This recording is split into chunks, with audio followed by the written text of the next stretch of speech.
వరలక్ష్మికి శుక్రవారం కథ. ఒక రాజట, రాజుకు 7 బిడ్డలు. అయితే 7 బిడ్డలు అయితే 6 బిడ్డలను దగ్గర పిలిచి తండ్రి అడిగిండు, ఏమని? పెద్ద బిడ్డను అడిగిండు, బిడ్డ నువ్వు ఎవరి భాగ్యాన్ని పుట్టినవు అని. నీ భాగ్యానికే అని పెద్ద బిడ్డ అన్నాడు తండ్రి. మళ్ళీ రెండో బిడ్డను కూడా అట్లా అడిగిందట, రెండో బిడ్డ కూడా నీ భాగ్యానికే పుట్టినాము అన్నాడు. అట్లా 6 మంది బిడ్డలు తల్లి తండ్రి భాగ్యానికే పుట్టినామని చెప్పారట. లాస్ట్ బిడ్డ 7వ బిడ్డ, నువ్వెవరి భాగ్యాన్ని పుట్టినావు బిడ్డ అంటే నా భాగ్యానికి నేనే పుట్టినా అన్నాడట. సరే, ఈ 6 బిడ్డలకు మస్తు ఉన్నోళ్ళని చూసి మంచిగా ధనవంతులను చూసి మంచిగా గ్రాండ్గా పెళ్ళి చేసిండట ఆ రాజు. ఈ 7వ బిడ్డకు గరీబ్ బ్రాహ్మడు గరీబోనికి ఇచ్చి పెళ్ళి చేసిండు. పాపం మస్తు భక్తురాలు చిన్న ఆమె లాస్ట్ బిడ్డ. అయితే ఆ లాస్ట్ బిడ్డ మస్తు భక్తురాలు, గరీబ్ అంటే పాపం కష్టపడుతుంది. ఇక ఒక చిన్న గుడిసెట, గుడిసెల బతుకుతూ ఆమె భర్త అది అడుక్కొని ఇట్లా భిక్షాటన పోయి తెచ్చుకొని తిని బతుకుతాడట. వీళ్ళు 6 ఏమో మంచిగా శ్రీమంతం, ఉట్టుముడు ఉయ్యాలు, అన్ని ఏనుగులు, గుర్రాలు, మస్తు మంచి శ్రీమంతంతో బతుకుతాడు. ఈమెమో పాపం కష్టపడి చిన్నమే బతుకుతాడు. ఇట్లా శ్రావణ మాసం వచ్చింది. శ్రావణ శుక్రవారం, వరలక్ష్మి శుక్రవారం వచ్చింది.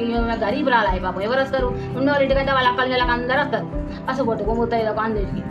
అది ఇక ఈమె పాపం బాధపడుతూ ఎవరు వస్తారు, ఇంత పేదతనం ఉన్నది, ఇంత గరీబతనం ఉన్నది, ఎవరు వస్తారు అని ఇక వేసుకుంటూ బాధపడుకుంటూ, భర్తనేమో భిక్షాటనకు ఊళ్ళలో పోయిండు.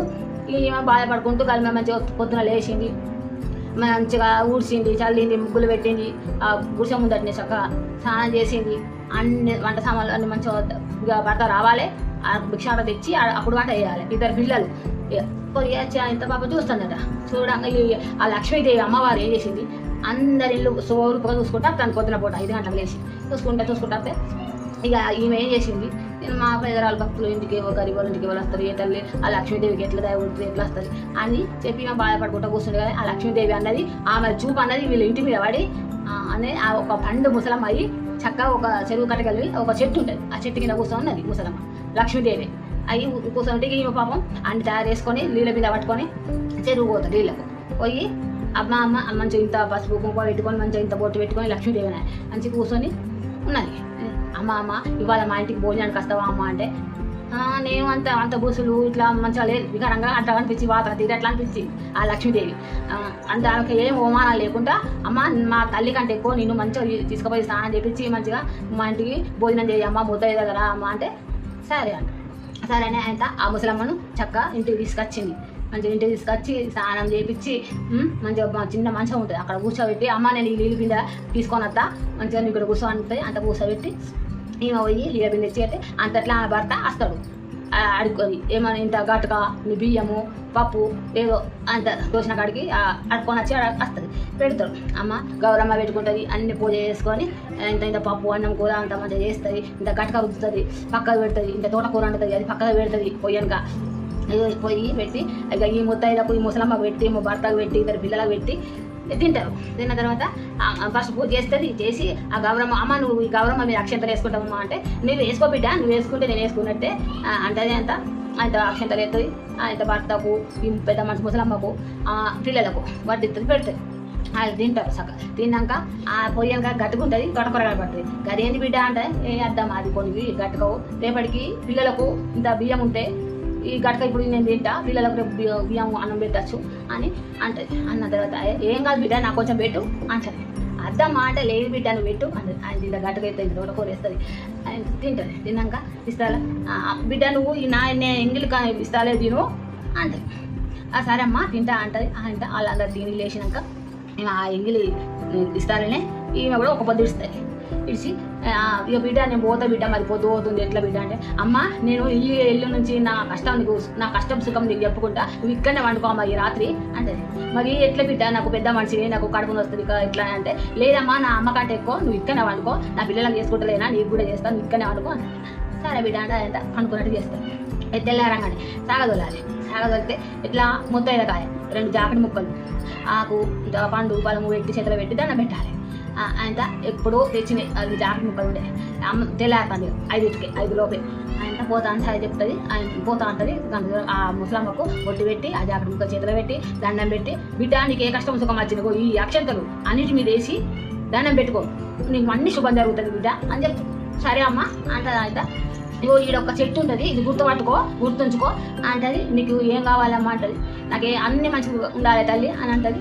సరే అని ఆ పెద్ద మనిషి అమ్మను గంట దూరం కొంచెం సాగదోలుతుంది. అక్కడ ఒక చెట్టు ఉంటుంది, సాగదోలుతుంది. గట్ల పోతే వెనక తిరగకుండా ఓ బిడ్డ అంటది. అంతగా దూరం వెనక మాయమవుతుంది. ఇక్కడ వీళ్ళు మస్తు బంగ్లా, టుంగుటుయాళ్ళు, కొడుకులు, బిడ్డ, భర్త ఇక ఏర్పడకుండా అయింది శ్రీమంతం. అయితే ముత్యాలు కుప్పలు, వజ్రాలు కుప్పలు, తెల్ల వరకు అన్ని రాసులు పోతుంది. అయ్యో నా చిన్న ఇంట్లో ఇవన్నీ ఇంతగా రాసులు పోసింది తల్లి ఆ సాక్షాత్ అమ్మవారి లక్ష్మీదేవి అని అంత అన్ని చిన్న ఎట్లా ఎక్కడ పోయాలి ఎన్ని చేయాలి తల్లి నీవే తల్లి అని ఆ అక్షంతరాన్ని కుప్పలు పెడితే అంతే చేస్తుంది. ఆ తవ్వతోటి ఏమని వీళ్ళ అక్కోళ్ళ ఇంటికి కొలిచేటందుకు తవ్వతోటి కొలిచేటందుకు తవ్వ కోసం పంపిస్తుంది. అదేం చెప్తుంది కదా, అదే నా చెల్లె గింత పేదతనం ఉంటే గరీబతనం ఉంటే ఇట్లా శ్రీమంతం ఇట్లా వచ్చిందని ఆ తవ్వకు ఇంత పెండ రాసి సీతపండు రాసి పెట్టి తోలుతుంది, ఇస్తుంది. తోలితే ఆమె కొలు లేకపోతుంది. ఫస్ట్ ఎంత కొలిచినా ఎంత చేసినా తల్లి దేవుడు ఇచ్చింది, ఆయన లక్ష్మీదేవి ఇచ్చిందని ఎట్లో ఎంతగానే ఇదవుతుంది అని చెప్పి దానికి అమ్మ నీవే దయ అని ఎక్కడ ఉండేటి అక్కడ ఉంచుతాలి అనే వాళ్ళే. సరే ఎక్కడెక్కడ ఉంటాయి. ఇక తవ్వ కొంగింతట వజ్రము ముచ్చం పౌడం అంటే ఆ తవ్వ మళ్ళీ తీసుకుపోయి వాళ్ళకి ఇస్తారు. అబ్బా నా చెల్లెకు నీకు ఇంత పేదరాలు ఉండే ఇంత శ్రీమంతం ఎట్లయింది, చెల్ల ఎట్లయింది ఇట్లా అని ఆ అక్కలు అక్కలు వచ్చి అడుగుతారు. ఇట్లా మరి నా భక్తులకు ఇట్లా చేసిన ఇట్లా వేస్తే ఇట్లా అమ్మ ముసలమ్మ ఒక చెట్టు కింద ఉండే నేను తీసుకొచ్చిన ఇంత స్నానం చేపించి భోజనం పెట్టి ఇట్లా వేసి ఇట్లా అయింది అని చెప్తారు. ఈ ప్రస్తుతం ఇట్లయింది, అయితే మేము కూడా చేస్తాం అని చెప్పి వాళ్ళు కూడా 6 అక్క చెల్లెలు వాళ్ళు కూడా మళ్ళీ వచ్చే శుక్రవారం వాళ్ళు కూడా ఈ ముసలామె మళ్ళీ లక్ష్మీదేవి మళ్ళీ అక్కడ అంత బూతులు అంత నెత్తి చేసుకొని అక్కడ మళ్ళీ అదే చెట్టు కింద కూర్చొని ఉంటుంది. వాళ్ళకి పని లేనాయి, పని మనుషులు లేనాయి ఏరన్న అక్కలకు. అంత సరే ఆ ముసలమ్మ అక్కడ చెట్టు కింద కూర్చొని మళ్ళీ అక్కడ ఉంటే ఈ ఒక పని మనిషిని చెలుగను పట్టుకొని పోయి ఆ పెద్దరాలు ఆ ముసలమ్మ అక్కడ అమ్మ ఉండదు చెట్టు కింద, ఆ ముసలమ్మని తీసుకురాకు అంటే సరే అని ఆ పని మనిషి తీసుకొస్తుంది. ఇంత స్నానం చెప్తుంది. ఇంట్లో ఒకటి బుద్ధ కొట్టం ఉంటుంది, అలా కూర్చోబెడుతుంది. ఇక వీళ్ళందరూ శ్రీమంతం అందరికి వంటలు అవుతాయి, అన్ని భోజనాలు అవుతాయి. ఇక ఈ ముసలమ్మకి వెళ్ళి పని మనిషి చూసుడు అమ్మ మరి పొద్దుంత వాళ్ళందరూ పెట్టినాక భోజనం పెట్టినాక ఈ ముసలమ్మ కూడా భోజనం పెట్టింది. ఏదో ఆ పని మనిషిని ఆ లక్ష్మీదేవి ముసలమ్మ బిడ్డ నీకు ఏం కావాలి బిడ్డ అని అమ్మ నాకు ఒక కొడుకు మట్టుకు చాలా తల్లి శ్రీమంతం ఎక్కువ వద్దని ఆమె కోరుకుంటుంది. సరే బిడ్డ నీకు ఒక కొడుకు అంత మట్టుకు నీకు శ్రీమంతం ఇస్తా ధనం ఇస్తా అంటది. ఆమె తీపిస్తుంది. వీళ్ళు ఏం చేస్తారు, అందరూ వేనాలు ఊరంతా బ్రాహ్మణ్స్ అందరు భోజనాలు అన్నీ పోతాయి. ఇక ముసలమ్మకి వెళ్ళి 30 మంది చూసురాయి. ఎంత పొద్దుంత పోయింది అమ్మ పోతుందట అంటే ఉండువాను సాయంత్రం రేపు పొద్దున పోయేది అని వీళ్ళు చెప్తారు. అది చెప్పినా సరే అమ్మ ఉండరు ఉండి ఇవాళ పొద్దుగాల పోయేవాళ్ళ. సరే అంటే మేము ఆయన పొద్దున పూట నాకు అడుగుతాను బిడ్డ అంటది. ఈ పని మనిషి ఉన్నది, పని మనిషి ఉంటే ఆయన ముసలి లక్ష్మీదేవి కుప్పలు అంట బూతు కుప్ప, ఒకటి ఉనక కుప్ప, ఒకటి బొగ్గుల కుప్ప పోతుంది. ఇక తెల్లరంగా ఆ అమ్మవారి జాతకం కలిసి ఆ తల్లిని సాగదవుతాయి. పోతే అమ్మవారు పోయిన వాళ్ళు ఈ తెల్లార వరకు ఎక్కడ గుళ్ళు ఎక్కడ ఏనుగులు ఎక్కడ శ్రీమంతం అంతా పోతుంది కదా, దరిద్రం తిట్టుకుంటారు. ఆయన వాళ్ళ భర్తలు తిట్టి వాళ్ళను మీరు ఎక్కడ భక్తితో చేసింది, మీరేం ముక్తి ఉన్న శ్రీమంతం ఉండి నిలుపొగతో చేసిండు, అందుకే ఇట్లా అయింది దరిద్రం దుర్కపోయింది అని చెప్పి వాళ్ళని గోపడవాలి. వాళ్ళు వచ్చి మళ్ళీ ఏడాది చెల్లి ఇంటికి వచ్చి చెల్ల మా తప్పు అయింది, మా పౌరాన్ని అయింది గిట్ల అయింది ఎట్లా తల్లి అంటే అయ్యో అక్క గంత పని అయిందా గట్లయిందా అని ఆయన ఆ అమ్మవారు ఇచ్చిన అక్షంతలు మళ్ళీ అన్నిటి మీద అయిపో మళ్ళీ ఎక్కడెక్కడ శ్రీమంతం వస్తుందని ఆ దండం పెట్టి అక్షంతలు ఇచ్చి ఆయన అన్నిటి మీద వెళ్తే మళ్ళీ అన్ని ఏనుగులు గుర్రాలు అన్ని వేసినాయి. మళ్ళీ ఎప్పుడు శ్రీమంతం అయింది. మళ్ళీ లాస్ట్ వారం అందరు కలిసి భక్తితో మంచిగా నమ్ముకుంటారు. ఇదే వరలక్ష్మి శుక్రవారం కథ.